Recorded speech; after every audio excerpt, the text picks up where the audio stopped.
এবার জাতীয় সংসদ নির্বাচনে দুটি ভোট অনুষ্ঠিত হবে।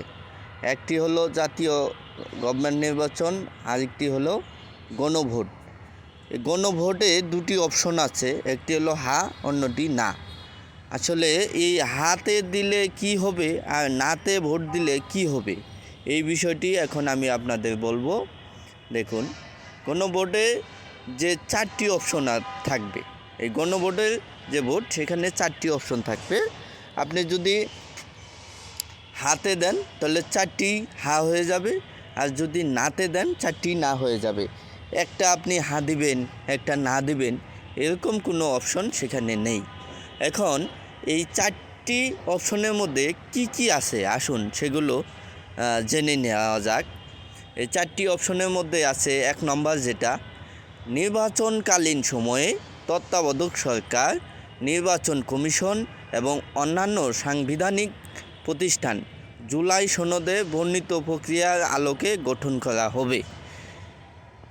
এটা জুলাই সনদের ভিত্তিতেই গঠন করা হবে। তো দ্বিতীয় নম্বর যেটা আছে সেটা হচ্ছে যে আগামী সংসদ নির্বাচন হবে 2 কক্ষ বিশিষ্ট। জাতীয় সংসদ নির্বাচনে দলগুলো প্রাপ্ত ভোটের অনুপাতে, প্রাপ্ত যে ভোট আছে মোট, সেই ভোটের অনুপাতে 100 জন সদস্য বিশিষ্ট উচ্চ কক্ষ গঠিত হবে এবং সাংবিধানিক সংশোধন করতে হলে সেই উচ্চ কক্ষের সংখ্যাগরিষ্ঠ সদস্যের অনুমোদন দরকার হবে। এখন আপনি এই শেখ হাসিনা যেটা করছে, যে দলে সংবিধানের যে ধারাগুলো আছে পরিবর্তন করছে, এটা কিন্তু এখন আর এটা অত সহজে সম্ভব না। ওই যে উচ্চ কক্ষ গঠন হবে, সেখানে 100 আসন থাকবে, সেই 100 আসনের যে এমপি মন্ত্রীরা থাকবে তাদের একটা ভোট হবে। সংবিধান যদি আপনি পরিবর্তন করতে চান তাহলে সেখানে ভোট হবে, যদি বেশিরভাগ ভোট হওয়ার পক্ষে যায় তাহলে পরিবর্তন হবে, না হলে হবে না। আর তৃতীয় নম্বর যে অপশন, সংসদে নারীর প্রতিনিধিত্ব বৃদ্ধি, বিরোধী দল থেকে ডেপুটি স্পিকার, সংসদীয় কমিটির সভাপতি নির্বাচন, প্রধানমন্ত্রীর মেয়াদ সীমিতকরণ, রাষ্ট্রপতির ক্ষমতা বৃদ্ধি, মৌলিক অধিকার সম্প্রসারণ, বিচার বিভাগের স্বাধীনতা ও স্থানীয় সরকার সহ বিভিন্ন বিষয়ে যে 30টি প্রস্তাবে জুলাই জাতীয় সনদে রাজনৈতিক দলগুলো ঐকমত্য হয়েছে, সেগুলোর বাস্তবায়নে আগামী নির্বাচনে বিজয়ী দলগুলো বাধ্য থাকিবে।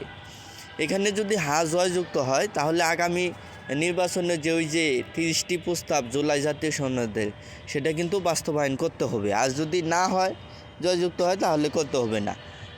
দেখছেন কি খেলাটা এখানে।